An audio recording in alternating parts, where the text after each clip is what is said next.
देखो, लोगों ने हमेशा से सत्य पे इतना ज़्यादा जोर क्यों दिया है? ऐसा सत्य में ऐसा है क्या कि सत्य ही बोला जा रहा है? हर जगह बोल रहे हैं कि सत्य कुछ और ही है, सत्य को पहचानो। ऐसा है क्या सत्य में? देखो, अगर आप सच कहोगे, यानी कि अगर आप झूठ नहीं बोलोगे, सिर्फ सच ही सच बोलोगे, तो आपको कुछ भी याद रखने की ज़रूरत नहीं पड़ेगी। क्योंकि याद उनको रखने की ज़रूरत पड़ती है जो लोग झूठ बोलते हैं। जो लोग सच बोलते हैं उनको कुछ भी याद रखने की ज़रूरत नहीं है। तो इसलिए हमेशा व्यक्ति को सच ही बोलना चाहिए, क्योंकि सच बोलने वाले व्यक्ति को कुछ याद रखने की ज़रूरत ही नहीं पड़ती है।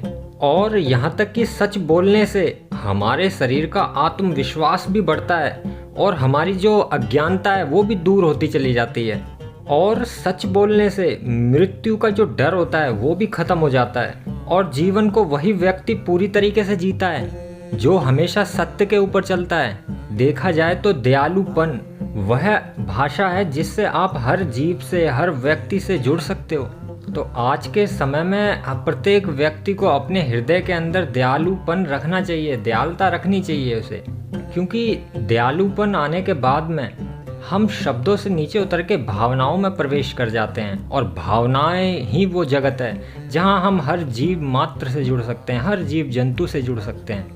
और देखने में आता है कि किसी व्यक्ति के चरित्र को कैसे पहचाना जाए कि वह कैसे चरित्र का है, तो उसकी भाषा के जरिए पहचाना जा सकता है कि वह कैसे चरित्र का है। उसके बोलने से सब कुछ पता चल जाता है कि वह कैसे चरित्र का है।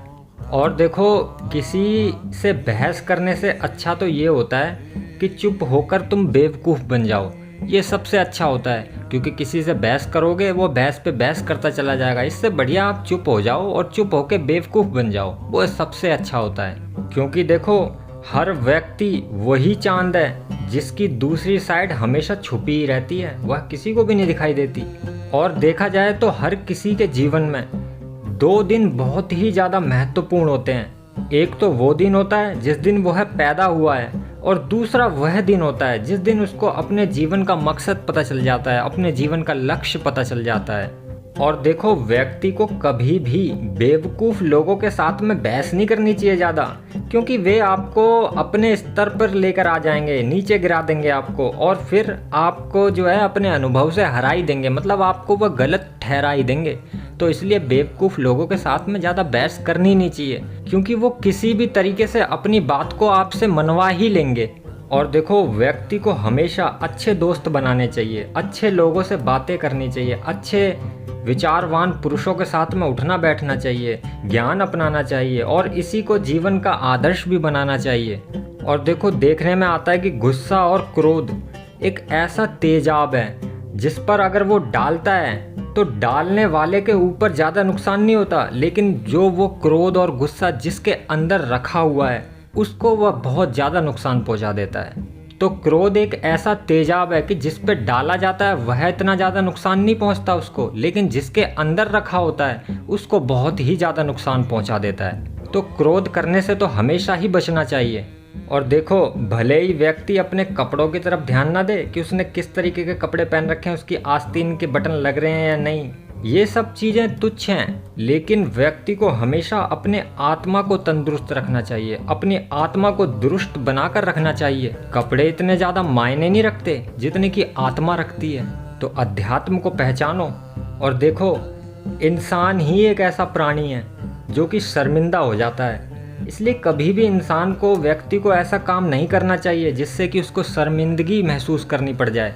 तो ऐसे कामों से व्यक्ति को हमेशा बचना चाहिए जिससे कि हमें शर्मिंदा होना पड़े।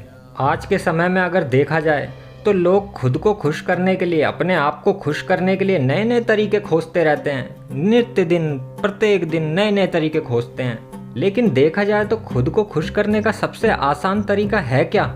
अगर आपको खुद को खुश ही करना है तो किसी और को खुश करके देखो, किसी और के चेहरे पे मुस्कुराहट ला के देखो। देखो, आपके दिल में इतनी खुशी उत्पन्न हो जाएगी कि किसी की आवश्यकता नहीं पड़ेगी आपको। इसलिए अगर आपको अपने स्वयं के अंदर खुशी पैदा करनी है तो दूसरों के चेहरे पर खुशी लाओ। और हमेशा ऐसा क्यों होता है कि जब कोई व्यक्ति पैदा होता है तो बड़े ही खुश होते हैं हम, और जब कोई व्यक्ति मर जाता है तो बड़े ही दुखी हो जाते हैं? तो ऐसा लगता है कि मरने वाला व्यक्ति ज़्यादा श्रेष्ठ था, आपसे भी ज़्यादा श्रेष्ठ था। अब आप उसकी पूर्ति नहीं कर सकते इस दुनिया में। अब वह आदमी चला गया तो उसके साथ में उसकी श्रेष्ठता भी चली गई, इसलिए आप अपने आप को उससे ज़्यादा श्रेष्ठ नहीं समझते, इसलिए आप दुखी हो जाते हो। और देखो, यदि आप एक भूखे कुत्ते को सड़क से उठाकर उसको समृद्ध बनाते हो, उसको अपने साथ रखते हो, उसको खाना खिलाते हो, पालते हो, तो वह आपको कभी धोखा नहीं देगा, वह आपको कभी भी नहीं काटेगा।